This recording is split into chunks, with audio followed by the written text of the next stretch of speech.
Are you tired of hunting for the call to action widget only to hit a paywall? Learn exactly where to click to unlock and build high-converting CTA blocks in under 3 minutes. I'll guide you through the exact clicks, from editing your homepage to upgrading, so you can add your first call to action block right away.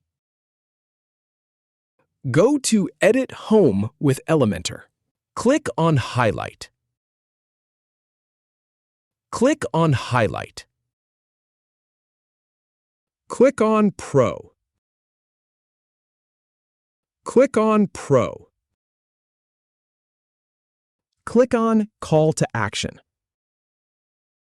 Click on Upgrade to build call to action blocks with image overlays, custom hover animations, and promotional layout control across your site. If you have any feedback or if any info is inaccurate, please leave a comment below. We'll do our best to answer or redo the video if needed. Thanks for watching.